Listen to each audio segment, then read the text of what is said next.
High, কেমন আছো সবাই? আশা করছি সবাই ভালো আছো, সুস্থ আছো। তোমাদের জন্য নিয়ে আসলাম আরেকটি নতুন ভিডিও। আজকে তোমাদেরকে প্রিন্সেস কাট ব্লাউজ কাটিং দেখাবো আমি, এবং এই ব্লাউজটি আমি সম্পূর্ণটাই লেস দিয়ে ডেকোরেট করব। তোমরা তোমাদের পছন্দ মতো যে কোনো ধরনের লেস এখানে ইউজ করতে পারো। মেনলি আমি আজকে 34 সাইজের জন্য কাটিং করব, কিন্তু আমি এমনভাবে সূত্র বলে দেবো যাতে তোমরা বাকি সাইজগুলোর জন্য বের করে নিতে পারবে। আমি নিজে ব্যক্তিগতভাবে প্রিন্সেস কাট ব্লাউজ পরতে অনেক পছন্দ করি, এবং আমার মনে হয় যে এই কাটিংটা সবথেকে সহজ। তোমরা যারা নতুন সেলাই শিখছো তারা একবার দেখলেই এই কাটিংটা শিখে নিতে পারবে। তার জন্য আমি এখানে ব্যবহার করছি 1 মিটারের সুতির কাপড়। একই প্রসেস অ্যাপ্লাই করে তোমরা কিন্তু লাইনিং দিয়েও কাটতে পারবে। তো চলো ভিডিওটি স্টার্ট করা যাক। তো এখানে কাপড়টি আমি রং সাইড বাইরের দিকে রেখে একবার ভাঁজ করে নিয়েছি। আর এই ভাঁজটা কিভাবে করেছি, তো তুমি যে সাইজের জন্য বানাবে সেটাকে 4 দিয়ে ভাগ করে তার সঙ্গে 2 ইঞ্চি সেলাই মার্জিন অ্যাড করে ভাঁজটা করবে। যেমন আমি বানাচ্ছি 34-এর জন্য 8.5 ইঞ্চি হবে 4 দিয়ে ভাগ করলে, আর তার সঙ্গে 2 ইঞ্চি প্লাস করছি, অর্থাৎ 10.5 ইঞ্চিতে এই ভাঁজটা আমি করেছি। তো প্রথমেই আমরা ব্যাক পার্টটা কাটিং করব, সেই কারণে এই ভাঁজটা করেছি। আর ফোল্ডেড সাইডটা আমি আমার দিকে রেখেছি। তো এখানে ওপরের দিকটা একটুখানি আঁকাবাঁকা রয়েছে, এটাকে স্ট্রেট লাইন টেনে সোজা করে নিচ্ছি, নাহলে আমাদের কিন্তু মেজারমেন্টগুলোও আঁকাবাঁকা আসবে। এবার এই ওপরের দাগটিকে ছেড়ে দিয়ে আমরা ঝুলের জন্য মার্কিং করব। তো রেডি লেন্থ যতটা তুমি রাখতে চাও তার সঙ্গে 1 ইঞ্চি প্লাস করে এখানে মার্কিং করতে হবে। তো আমি এখানে রেডি লেন্থ রাখবো হচ্ছে 14 ইঞ্চি এবং 1 ইঞ্চি এক্সট্রা নিচ্ছি 15 ইঞ্চি। তো নিচের দিকে আমি এক্সট্রা করে কোমরপট্টি অ্যাড করব, সেই কারণে এখানে শুধুমাত্র 1 ইঞ্চি এক্সট্রা নিলেই হয়ে যাবে। তো উল্টো সাইডেও 15 ইঞ্চিতে মার্কিং করে নেব, তাহলে এই বর্ডার লাইনটা আমাদের একদম সোজা সোজা আসবে। এখন এখানে আমরা শোল্ডারের জন্য বা পুটের জন্য মার্কিং করছি। এবার ব্যাক সাইডের গলাটা আমি একটুখানি ডিপ করব, সেই কারণে আমি 34 সাইজের জন্য এখানে হচ্ছে শোল্ডারের মার্কিং 5.5 ইঞ্চিতে করছি। তো আধা ইঞ্চি আর্মহোলের দিকে সেলাইয়ে চলে গেলে 5 ইঞ্চির থাকবে, আর এখান থেকে নিচের দিকে আর্মহোলের জন্য দেখো 6 ইঞ্চিতে মার্কিং করছি। এই সাইড থেকেও 5.5 ইঞ্চির মার্কিংটা বসিয়ে নেবে, তাহলে এই লাইনগুলো সোজা আসবে। পয়েন্টগুলোকে যোগ করে দিলাম, আর এই লাইনটাকে সামনের দিকে লম্বা করে দিলাম। এখন এই লাইনটা বরাবর আমাদেরকে চেস্ট রাউন্ডের জন্য মার্কিং করতে হবে। তো আমি এখানে 34 সাইজের জন্য 8.5 ইঞ্চিতে মার্কিং বসাচ্ছি। তোমরা যেই মাপের জন্য ব্লাউজটা বানাবে সেটাকে 4 দিয়ে ভাগ করলে যা আসবে সেই মার্কিংটা এখানে বসাবে, আর সাইডে 1.5-2 ইঞ্চি সেলাই মার্জিন অ্যাড করবে। তো আমি এখানে 2 ইঞ্চি সেলাই মার্জিন নিলাম। এবার নিচের দিকে কোমরের জন্য আমরা মার্কিং করব। আমার মেজারমেন্টে কোমর রয়েছে 28 ইঞ্চি, সেটার 4 ভাগের 1 ভাগ হচ্ছে 7 ইঞ্চি। তো এখানে মাঝখানে আমাদেরকে একটা অথবা টিকেন দিতে হবে, সেই কারণে এই টিকেনটা 1 ইঞ্চি চওড়া হবে, সেই কারণে 7-এর সাথে আরও 1 প্লাস করতে হবে, অর্থাৎ 8 ইঞ্চি।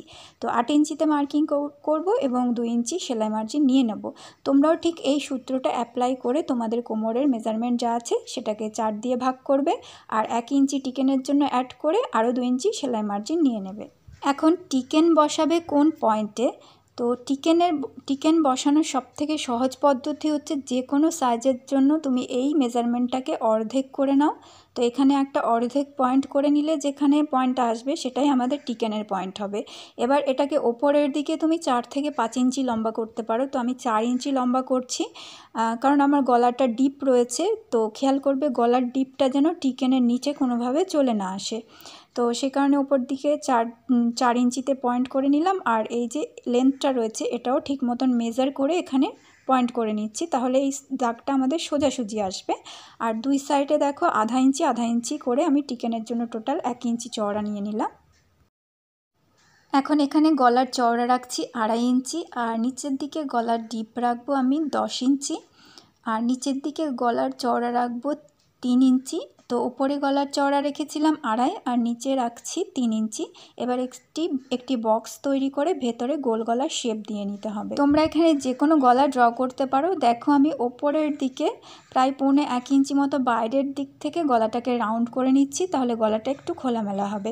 এবার এখানে দেখো আধা ইঞ্চি শোল্ডার ডাউন করে দেবো, যার ফলে তোমার কাঁধ পড়ে যাবে না, গলার লাইনের সঙ্গে এটাকে জয়েন করে দেবো। এখন দেখো এটা যেহেতু আমাদের পেছনের পার্ট, সে কারণে এই কোণা থেকে বাইরের দিকে 1 থেকে 1.25 ইঞ্চিতে তুমি এরকম একটা মার্কিং করবে, আর এই লাইনটার এরকম ভাঁজ করে অর্ধেক বের করে নেবে, তারপরে এরকমভাবে একটি কার্ভ শেপ টেনে নেবে। এটা হচ্ছে ব্যাক সাইডের আর্মহোল কার্ভের জন্য আমরা টানছি। তো মেজারমেন্ট নেওয়া হয়ে গেছে, এই মাপ অনুযায়ী দেখো আমি ব্যাক পার্টটা কেটে নিচ্ছি।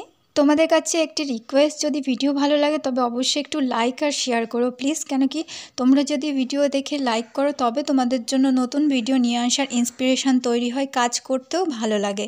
তো প্লিজ একটুখানি লাইক করে তোমরা আমাকে মোটিভেট করো যাতে আমি তোমাদের জন্য নেক্সট আরও ভালো ভালো ভিডিও আনতে পারি।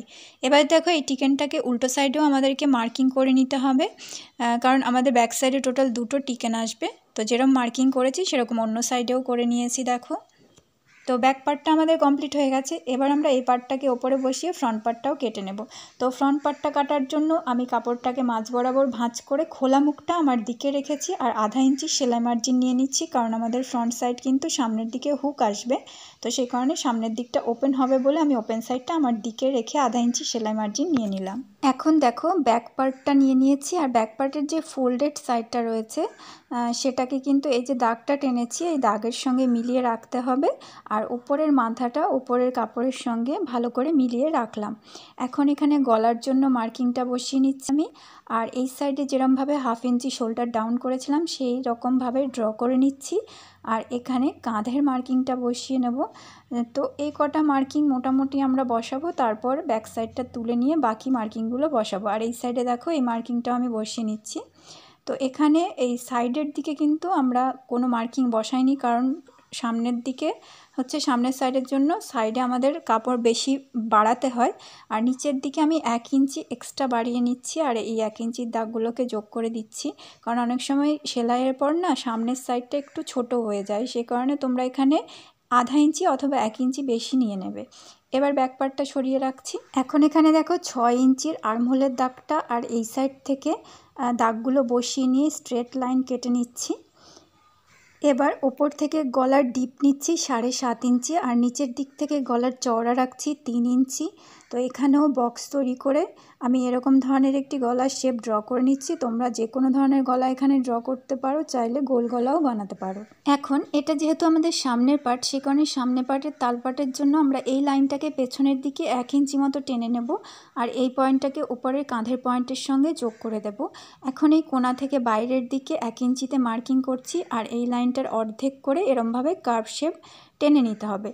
তো তার আগে এখানে আমাদেরকে চেস্ট রাউন্ডের মেজারমেন্টটা বসাতে হবে। তো এখানে দেখো, এখানে যখন একটা কাট আসবে সেটাকে সেলাই করার জন্য কিন্তু আমাদের 1 ইঞ্চি এক্সট্রা লাগবে। তো সেই কারণে এই লাইনটা বরাবর আমরা 34 সাইজের জন্য 8.5 ইঞ্চির সঙ্গে কিন্তু আরও এক্সট্রা 1 ইঞ্চি নেব।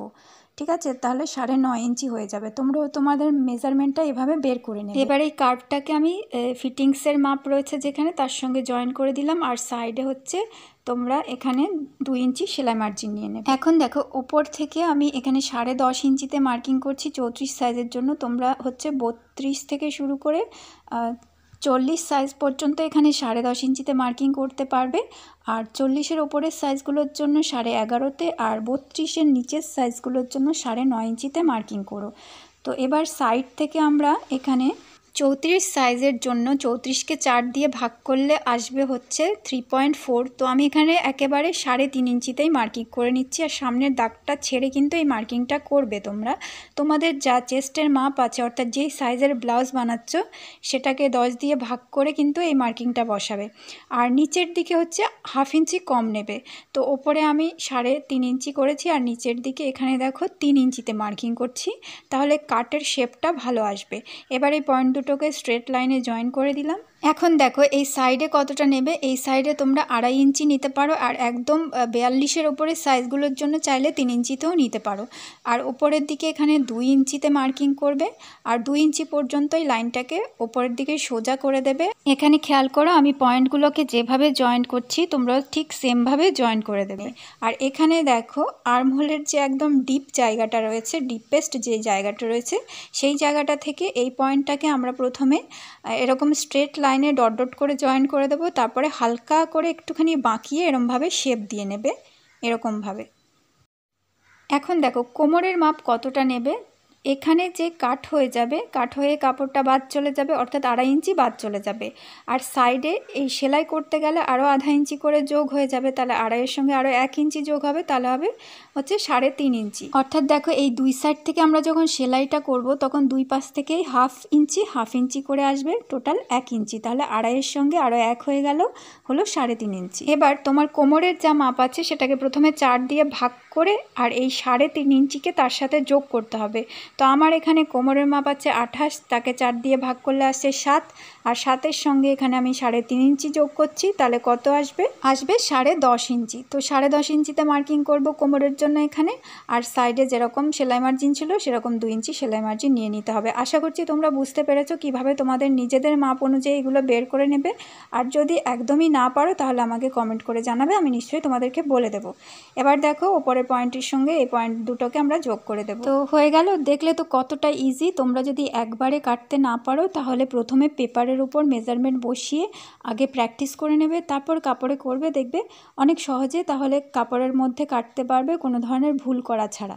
তো এই মাপ অনুযায়ী আমি দেখো যেরমভাবে কেটে নিচ্ছি তোমরাও ঠিক সেমভাবে কেটে নেবে। তো আজকে তাহলে এটুকুই থাক, কাটিংটা আজকে থাকুক, সেলাইটা আমি তোমাদেরকে নেক্সট কোনো ভিডিওতে দেখিয়ে দেবো। এই ভিডিওটা কেউ যদি ফেসবুক পেজ থেকে দেখে থাকো তবে অবশ্যই পেজটিকে একবার ফলো করে নিও, আর যারা ইউটিউব চ্যানেল থেকে দেখে থাকছো তারা চ্যানেল সাবস্ক্রাইব করে পাশে থাকা বেল আইকনটি প্রেস করে দিও, যাতে নেক্সট ভিডিওর নোটিফিকেশনটা তোমার কাছে সঙ্গে সঙ্গে পৌঁছে যায়। আজকে তাহলে এ পর্যন্তই থাক, সবাই ভালো থেকে সুস্থ থেকো এবং ক্রিয়েটিভ স্টাইলের নেক্সট ভিডিওর জন্য অপেক্ষা করো। টাটা।